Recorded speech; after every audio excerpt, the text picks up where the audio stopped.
Hi and welcome to another episode of the Sligo Show with me, Brendan Tierney. Coming up later on, we have a special local business feature on our guests here at the Riverside Hotel. So we had a chat earlier in the week with Mark, the manager. So that's a nice watch for you later on. Plus, we've all your local news, sport and entertainment. But first, we have Bláithín Sweeney from the Having a Laugh charity. Bláithín, you're very welcome to the Sligo Show. How are you doing? Thank you very much for having me on. Oh, it's great to have you. Great to have you. So it's funny, we had Val Robus on a few weeks ago. And I mean, I've always known about the Having a Laugh charity, and I've even been at some of the events and stuff, and the famous coffee mornings, as we'll talk about later. But I didn't actually really know what exactly it was you did until Val kind of said, oh no, it's like a voucher system. And I was like, hold on a second, this is unbelievable, like the charity. So I suppose to fools like me, or other people out there that may not know, like, can you just tell us a bit about the charity? Yeah, no problem. So the service itself, we registered with the charities regulator back in 2015. And it's the provision of activity vouchers to people who are coming through mental health recovery. Okay. So the reason most people don't know about that is that it's not an advertised service to the general public, but we are connected with over 30 mental health units in the Northwest that we deliver vouchers to for their clients. Okay. So people that fund and help your charity, you're helping people recover in a different way than the normal kind of means. Well, it's a complement, and as well, it's suppose it's not to replace professional help if that's what somebody needs, but it's definitely to complement and give people that sense of hope that there's life at the other side of whatever they're going through. Yeah. Okay. And where, like, you know, how did it all start, or how did it come about, or what was the whole? Yeah, so I suppose that, like most people would know us for the events we used to run years ago, and those events started at a time when I suppose amongst our group of friends, we lost a number of our friends to suicide. Too many. One is too many, but you know, it was quite intense. And we started just inviting each other out. So if somebody was into mountain biking, we all went mountain biking. If somebody was into sailing, we all went sailing. And at the end of a year, there was an anniversary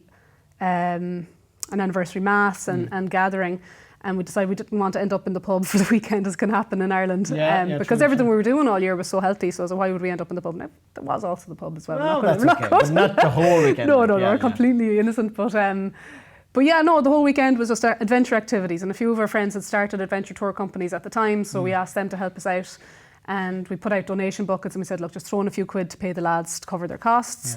And we ended up accidentally making like a ridiculous amount of money. So like €1,600 extra after everything was paid for. So that bucket of money pretty much sat on my bedroom floor for about 6 months. And I was just like, what am I going to do with it? And I presumed that there was charities out there providing activities. Like for me, it just felt like we're definitely going to have to get activities for people who are struggling, because that's how the money was generated. That's why we got together.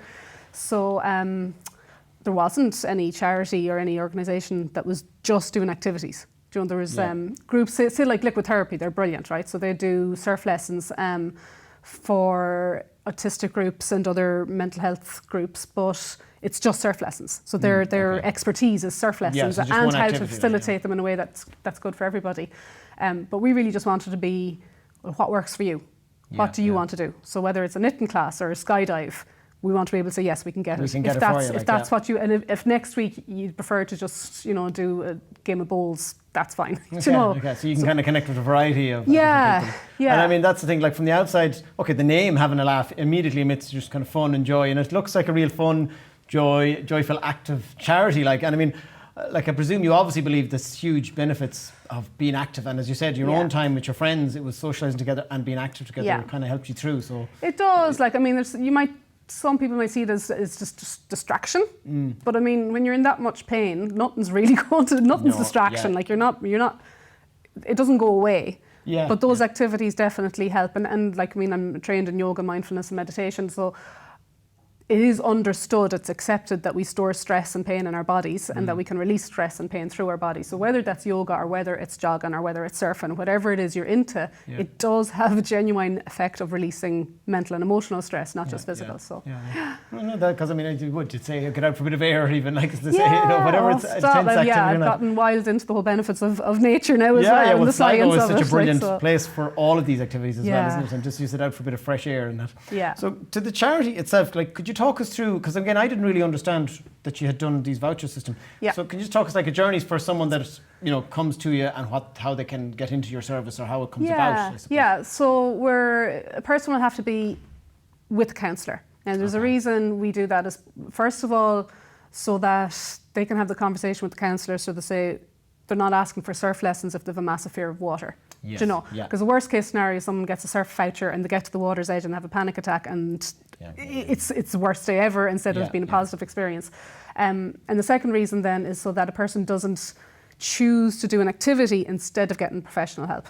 So we want to know that person is on their journey, they've got the support they need, and then this is to complement them, to give them a sense of hope, to see light at the end of the tunnel. Okay. And so they refer to you from their their therapist, So their first voucher, it's really simple form that the counsellor fills out and sends to us, and then after that the person can choose. So we're completely anonymous. So the whole point is so that's to destigmatise the service. So the first voucher the counsellor will request from us, and then the person we'll send the voucher with a little welcome pack and everything to the person, and then they can choose to contact us directly if they want to breach their anonymity, or they can go back through their counsellor again. So we find more people now are starting to come to us directly. They're a little less kind of weary of making themselves it's becoming more of an open discussion now, and I think that's probably a good thing. People more realise, everyone else, or that. lots of other people are in this boat, and that kind of makes it easier. And actually, even just in the last year, we're actually starting to get some really nice feedback, because the anonymity, we don't have direct access to people and find out how they're getting on or how it's improved. But in the last year, just randomly, we're getting phone calls and emails from people saying how it's helped and been a turning point, and Val herself speaks openly about it as well. It's nice to be doing something so positive and helpful. Yeah. And I mean, obviously, you said people there that are is it clinically or medically is the correct term, being helped already. Yeah. But you do have other activities where it's someone, if you're just having a bit of a hard time, so you are inclusive really for everyone. Yeah, well, there's the coffee morning, which is, this hasn't stopped, 3 years running coffee mornings now once a month. We were doing it live in the Blind Tiger, and then of course with the lockdowns we switched to doing it online through Zoom. So once a month, on the first Monday of the month, 11 o'clock an hour. And they're still going, obviously. Yeah, they're still going. They're still on Zoom, is it? Both. In person and Zoom? Yeah. Okay. So 2 weeks ago I pulled up my van into Stephen Street car park, so I had the Zoom crowd on my laptop and then the rest of the live crowd were in the Blind Tiger, and it worked really well. It was a bit of crack, like. Okay, so as I said, there's a few people. There's a few people around the country that click into the Zoom, so they were able to see the cafe. Because it's probably not being done everywhere either. Like, I suppose if you're maybe a bit more isolated in some rural areas, it's a great way to just see other faces. Yeah. And as you say, connect with people who might be only just going through a tough time, let's say, rather than deep problems. So you just feel a bit more of a support group. And those conversations are normalised. And it's not all mental health, usually just, what worked for you this month, or what, nice day in the woods. So they're really, and everyone brings some experience or some knowledge or a workshop they did or some journaling they did, or it's nice. And the I see from your list of activities on the website, like it's everything from Tai Chi to rock climbing and all that. So like I presume it's very much your charity to cater for all ages, all fitness, there's a mix of activities there. Moment just over 18s. Right, okay. Yeah, there is a few referrals we get through CAMS, but we have to be careful that that's with the Guardian. We're not like it's a whole other area to start handing out vouchers.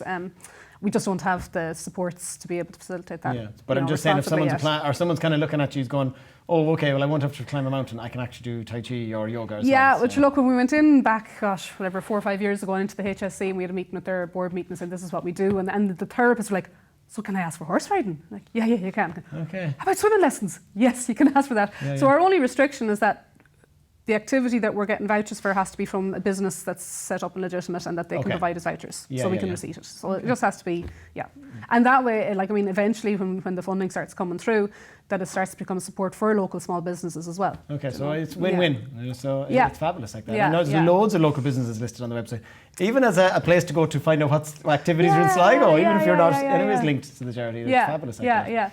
So then a couple of years ago, you did, not even a couple of years ago, well, it was a couple of years ago it started, the Having a Laugh book. The book, yes. I don't know which camera we're going to get that on, but Brian will get it there somewhere. So it came out at the end of last year. Yeah. So as if you weren't busy enough, you said, well, let's do this. I imagine this was a monumental effort at the time. Yeah. Or had you done books before? Or? Not a bit of it. No, it was an idea that came up at the coffee morning in Carrick. We had just started doing a coffee morning in Carrick, I'd say about 4 months before lockdown. So that we'll get back there again.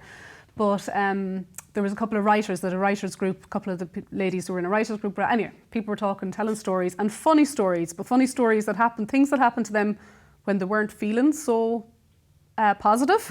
But looking back to kind of see the quirkiness in their stories. Okay. So they were saying, gosh, there's probably a lot more people who have stories like that, things they got up to when things weren't great. And especially in Ireland, everyone has a story of something. Yeah, exactly. So we put the call out. Okay, so we write a book. I loved the idea, so I was like, right, what's involved? It's like, we need the stories, we need an editor, we need a graphic designer, we need someone who knows about publishing, We need a quote. And that was it. And a ridiculous amount of hours yes, to put into it, volunteer hours. Part of it, But I mean, it is a wonderful collection of everything from stories, nice pictures, some more poignant than others, some really funny. Yes. And it's a lovely book for anyone out watching. A really nice gift for anyone. I did do a piece in it. I'm not just saying that, but it was an old neighbour of mine, right? This is the reason I bring up the story. He texted, was it you that put in the poem? And I was going, it was really old. He said, that brought me back. It was a poem about going to the bog. I hated going to the bog with the poem.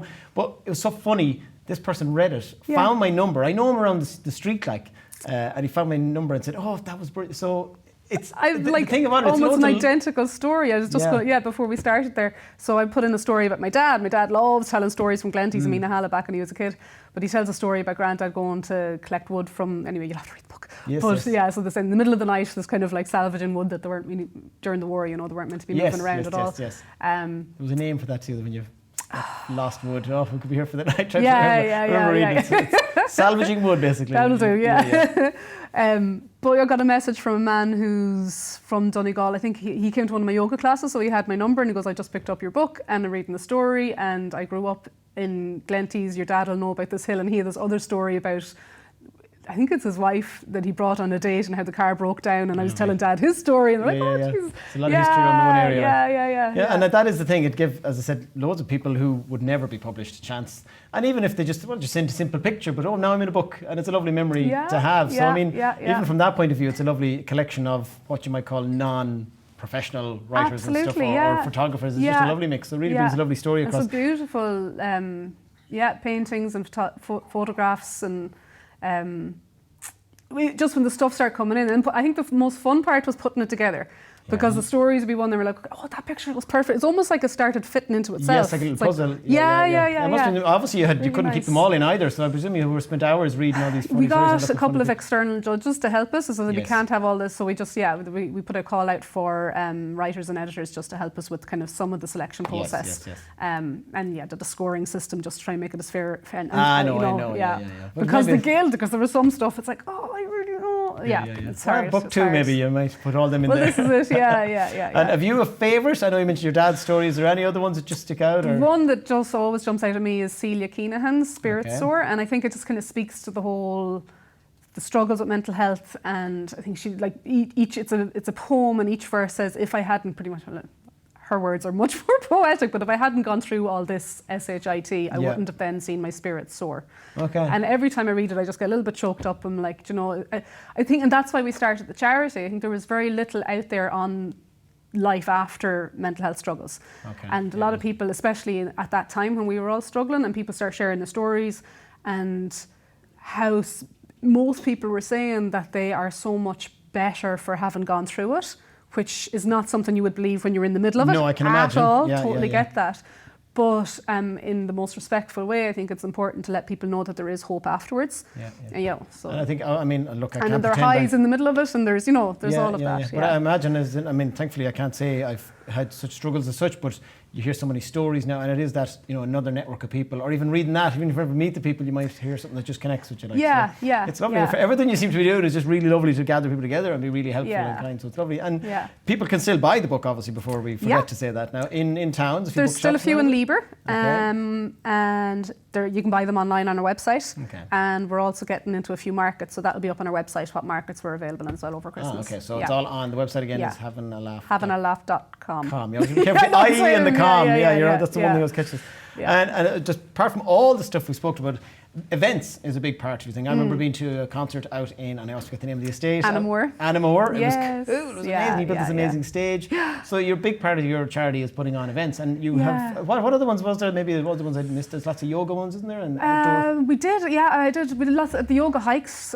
Started as a charity fundraiser. What I actually think I loved was a lot of people said, "Oh, I have this quirky idea for an event. I don't know if it'll work. Can I do it as a fundraiser first, and then I'll see if it works?" And kind of it's gotten some people started in their business by running it, and we're still open to that. If you've got an odd idea, we had the Soapbox Derby a couple of years ago. Of course. That was Yes, amazing. Yeah, that was insane. Like, because I mean, there's some events you have loads of time to build up, but then when you're doing a soapbox derby, you only have the street for a few hours that morning. Yeah, you got to get it right. Has to be there's some great photos. I'm sure they're on your Facebook page or the Sligo Summer Festival page. Yeah. And the kids that won were photos. just brilliant. Yeah, the whole cart fell apart and they all got in and carried it across. Oh, yeah. I mean, we usually see these Red Bull things on telly only, but now it's in our town. So it'll be great, hopefully, when normality returns. That we and the buzz of actually getting Pierce Road, because they started off and they wanted to give us the mall, and we're like, we tried it there, it's not. Great road. Pierce Road better for viewing. And eventually, like, how about Pierce Road? We're like, yes. Great. Harmony Hill next time, down to O'Connell Street. I know. That was we could put a ramp over that curb they've built. Like, that would be some fun. There'd be a lot of injuries there.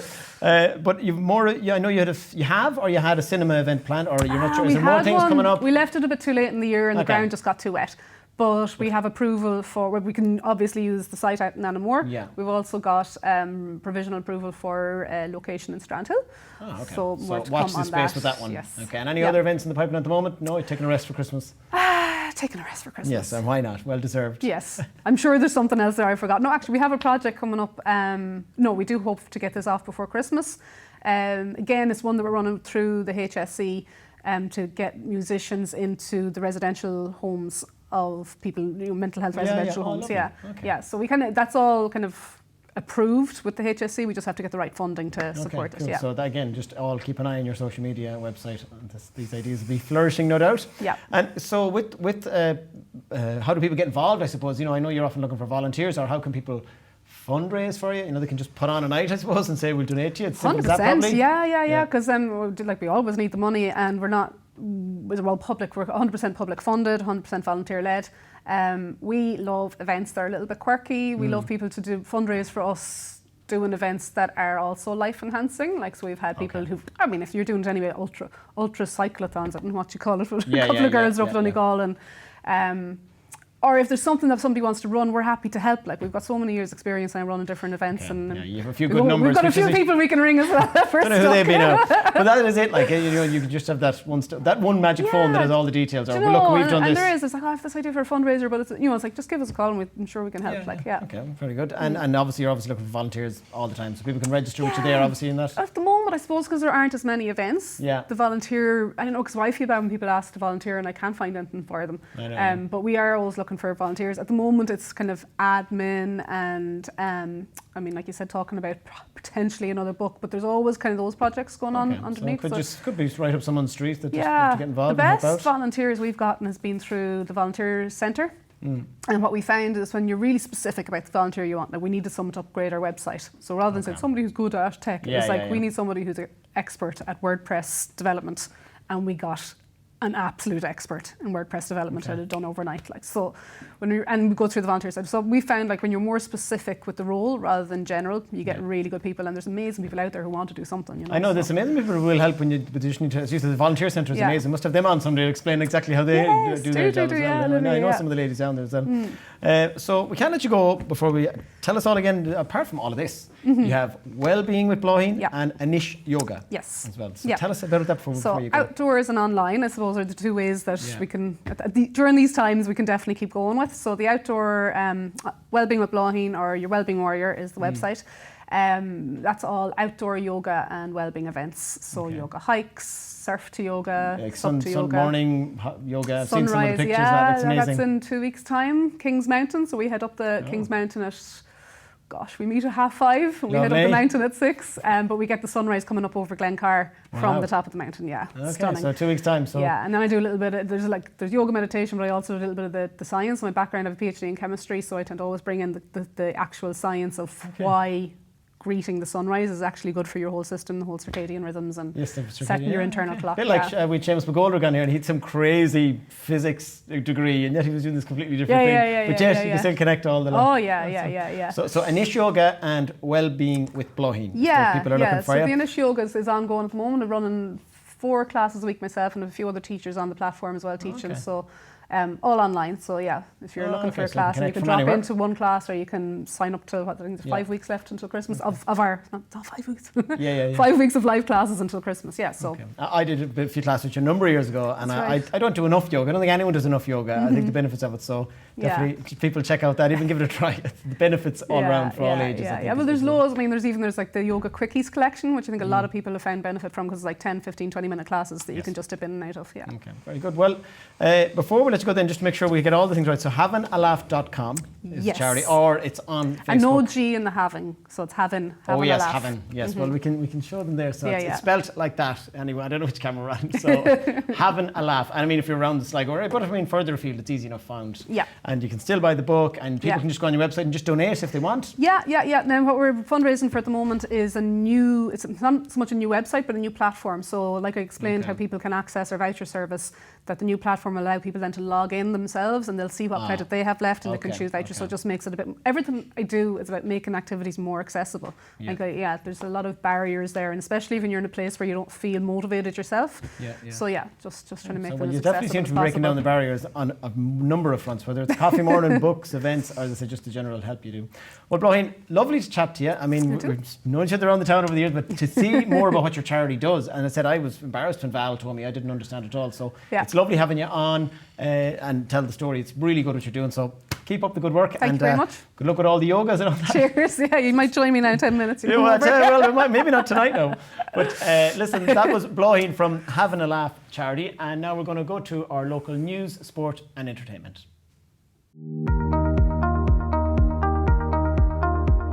This week on the Sligo Show, your news segment is brought to you by me, Alana Canan. Your headlines are as follows. Ambiguity continues to circulate the hospitality sector due to COVID-19 implications, with Sligo restaurateur Anthony Gray saying that these latest restrictions and repeated speculation of further moves have put a nail in the coffin of the industry's hopes. Sligo Chamber of Commerce have also commented on the prevailing situation, citing that there is apprehension further circuit-breaking measures are to be introduced in the coming weeks, and calling for the vaccine and booster programmes to be accelerated. Macron and Broadband Ireland came to a strategic partnership agreement last week that will see support for national awards programmes and sponsorships.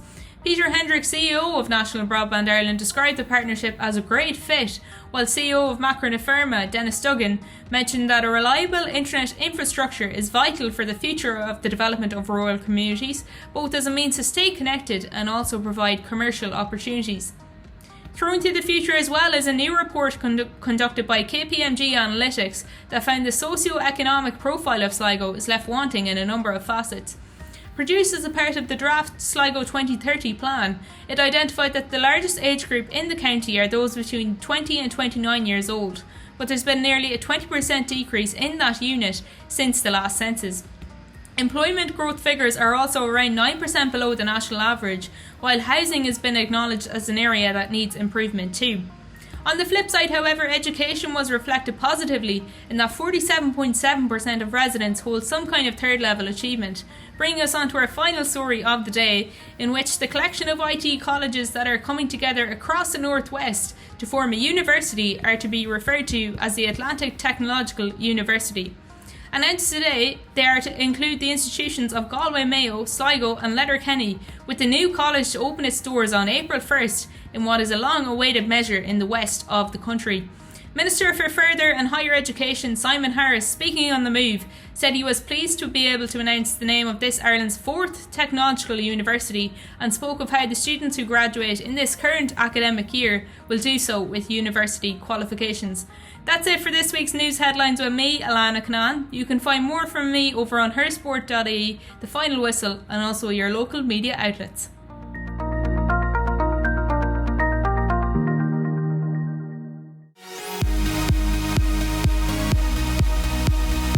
Good evening everyone, I hope you're all enjoying the show. I'm Jessica Farry and here's this week's sports headlines. It was a busy weekend across the board in GAA as the Connacht Provincial Games took place. It was largely a positive weekend for local clubs, with wins for the Tour Strand men and ladies, Eastern Harps ladies, St Patrick's and the Easkey hurlers. Unfortunately for St Nathan's, they suffered defeat at the hands of a really strong Glencarr Manor Hamilton team. Sligo Rovers finished their successful 2021 League of Ireland campaign with a 1-1 draw against Bohemian at the Showgrounds on Friday night. Manager Liam Buckley says he won't be taking a break even though the season has ended, as he starts getting ready for the new season, in which Rovers will hope to compete further up the table.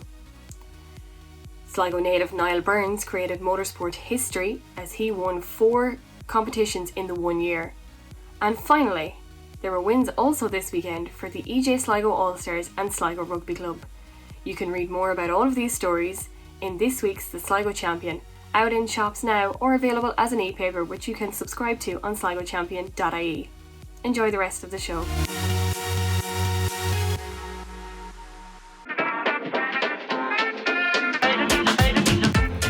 Hi everyone, it's Karen Gordon here from Pop-Up Theatre Sligo with your entertainment update. To kick things off, in the Hawkswell Theatre this week we have ABBA Forever performing on the 24th of November, Eden by Eugene O'Brien on Thursday the 25th of November, and the Kevin Brady Quartet on Saturday the 27th of November. And in the Model Island this week we have the Kieran Quinn Theme Night Teenagers Edition on Friday the 26th and Saturday the 27th of November, and Con Brio present pianist Finnan Collins also on Saturday the 27th at 8 p.m. Live music continues again this week in Anderson's with the Shamie O'Dowd Band on Saturday the 27th. Be sure to check out the start times for that with the new government restriction guidelines. And to get you in the festive mood, there are plenty of great farmers and crafts markets this weekend. With the O'Connery and Beltra Farmers Markets, the Sligo IT Farmers Market, the Arts and Crafts Fair in the Galooly Hall from 10 a.m, and a candle making workshop in Shell's Cafe on the 27th, followed by the Strand Hill People's Market on Sunday the 28th. That's all from me for this week. Mind yourselves and we'll see you next week. Bye.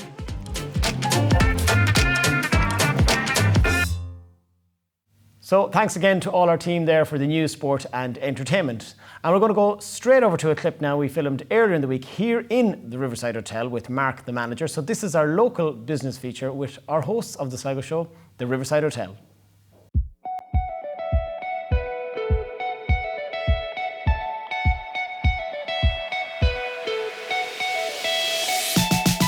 So we're down here at the Riverside Hotel in Sligo town and we're speaking to manager today, Mark Ballantine. Mark, nice to have you on the show. Thank you. It's great to be here. How's things going for you at the moment? Yeah, good. Flat out. It's been a busy summer, a lot more than what we expected. Yeah.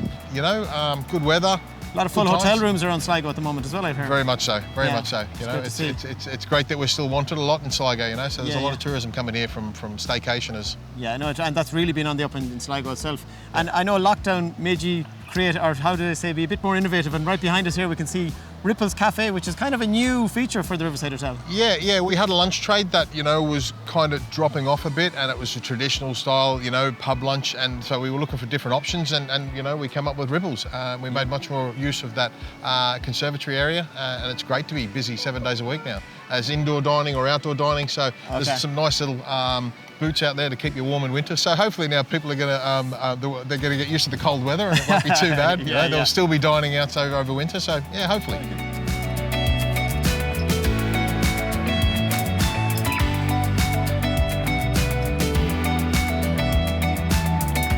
We're here now in the Mill Bar here at the Riverside Hotel.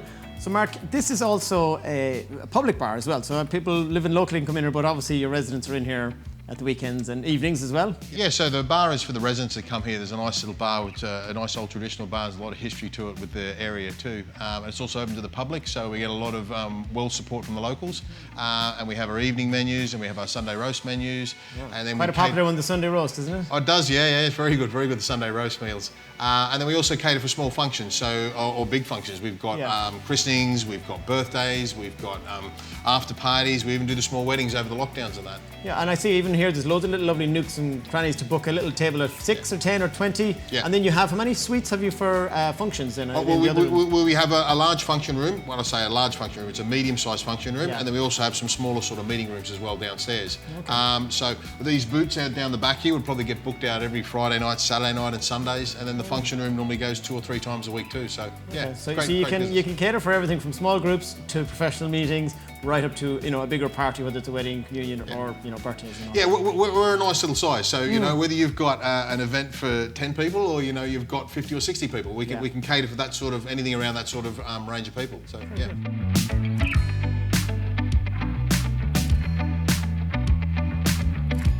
We're here in a lovely, relaxed corner here, just off the main reception area. So if you don't want the hustle bustle of the bar, you want to come and have a chat with your friends. I really love this. I love I don't know, you couldn't call it a fireplace because it's a fish tank, but it looks really lovely. And I suppose, apart from this, as a lovely, comfy space, right outside the hotel, all your guests have this amazing, lovely walkway down along the river, down onto Dorley Park, etc. Your guests must love that when they come. Yeah, it's a lovely scenic area, and the council have developed it so much over the last years that it's a beautiful walkway down there. We get a lot of guests coming in, grabbing a sandwich and a coffee, and off they go for their walk down to Dorley Park.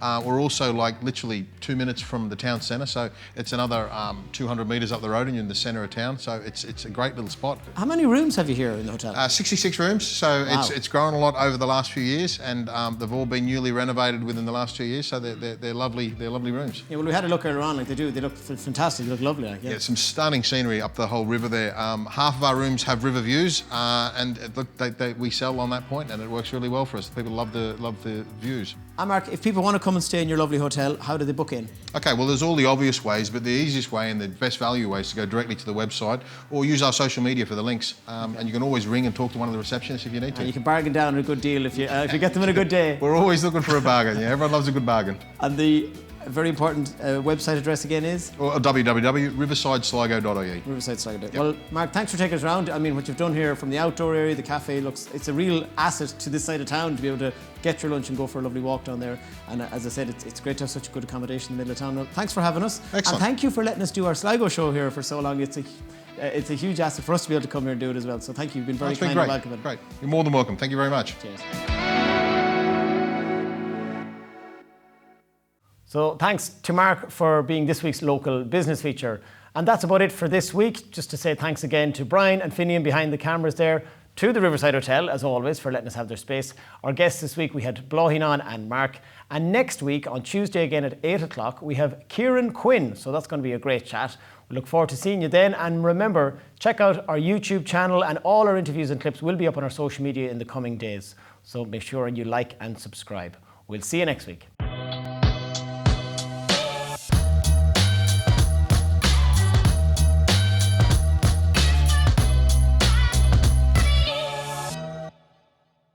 So if you liked what you just seen, don't forget to like and subscribe on our YouTube channel here. We've loads of great interviews from a load of really interesting people over the series. And if you're on social media, which I'm sure loads of you are, we are on Instagram and Facebook, so give us a follow there.